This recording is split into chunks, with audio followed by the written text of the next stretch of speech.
ಬಸವ ಜಯಂತಿ ಅರಬಾಟ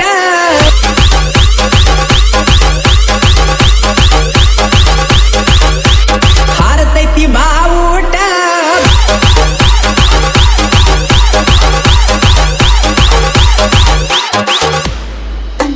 ಬಸವ ಜಯಂತಿ ಅರಬಾಟ ಹಾರತೈತಿ ಬಾವುಟ ಬಸವಣ್ಣ ನುಡಿಗೋರ ನೋಡ ಊರಾಗ ಮೆರದಾಟ ವಿಶ್ವಗುರು ಬಸವಣ್ಣ ಕನ್ನಡ ನಾಡಿನಾಗ ಉಳಿಸಿದಿ ಕೇಳರಿ ಪೂಣ ಸಾರಿದಿ ಸಾವಿರಾರು ವಚನ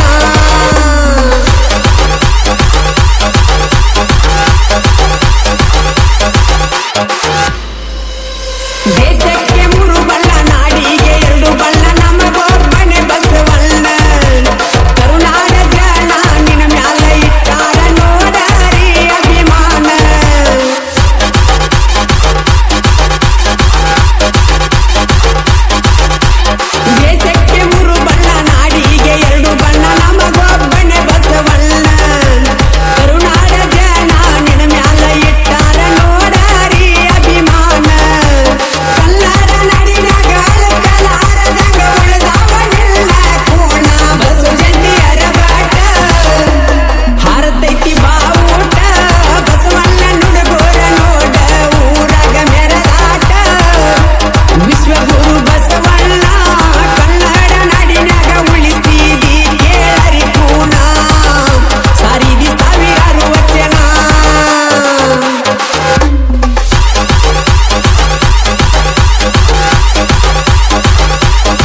ಮಾತಾಡ್ಸಕ್ಕಿದ ಪುಣ್ಯಾತ್ಮ ಯಾರಾದ್ರೂ ಇದ್ರೆ ಕಲ್ಯಾಣದ ಬಸವಣ್ಣವರು ಅಂತವ್ರ ಜಯಂತಿನ ನಾವು ಮಾಡೋದಿಲ್ಲಲ್ಲ ಅಂತ ಹೇಳಿ ಮೃತ್ಯುಂಜಯ ಕಣಾಗ ಧಾರಾಕಾರವಾಗಿ ಹೊರದು.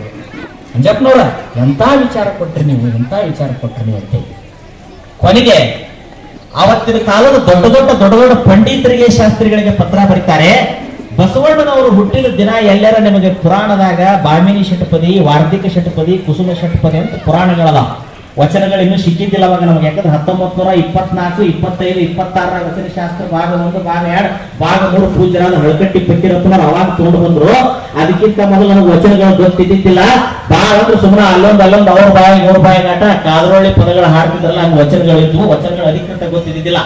ಇದು ನಾನು ಹೇಳುವಂತ ಘಟನೆ ಯಾವಾಗ 1912ರಲ್ಲಿ ನಡೆದ ಕಥೆ. ಇದು 1912ನೇ ಇಸ್ವಿ ಅಂದ್ರೆ ಈಗ 110-12 ವರ್ಷದ ಹಿಂದೆ ನಡೆದ ಕಥೆ ಹೇಳಕತ್ತೀವಿ. 110 ವರ್ಷದ ಹಿಂದೆ ನಡೆದ ಕಥೆ ಹೇಳಕತ್ತೀವಿ. ಪ್ರಾಕ್ಟಿಕಲ್ ನಡೆಯುತ್ತೆ. ಅವಾಗ ಬರೀತಾರೆ, ಅವತ್ತಿನ ಕಾಲದಲ್ಲಿ ದೊಡ್ಡ ಶಾಸ್ತ್ರಿಗಳಿದ್ರು. ಆ ಎಲ್ಲಾ ಶಾಸ್ತ್ರಿಗಳಿಗೆ ಪತ್ರ ಬರೆದಾಗ ಎಲ್ಲರೂ ಕೂಡಿ ಕೊನೆಗೆ ಒಂದು 9 ನಿರ್ಧಾರಕ್ಕೆ ಬರ್ತಾರೆ. ಇಲ್ಲ, ಬಸವಣ್ಣನವರ ಚರಿತ್ರೆಯಲ್ಲಿ ಭೀಮಕವಿ ಮತ್ತು ಇನ್ನೂ ಅನೇಕ ಋಷಭೇಂದ್ರ ವಿಜಯ ಲೀಲೆ, ಚೋಳ ಬಸವ ಪುರಾಣ, ಇದರಲ್ಲೆಲ್ಲ ಬಸವಣ್ಣನವರು ಅಕ್ಷತದೆಯ ತಿಥಿಯ ದಿವಸ ಅಕ್ಷಯ ರೂಪವನ್ನು ಹೊತ್ತು ಭೂಮಿ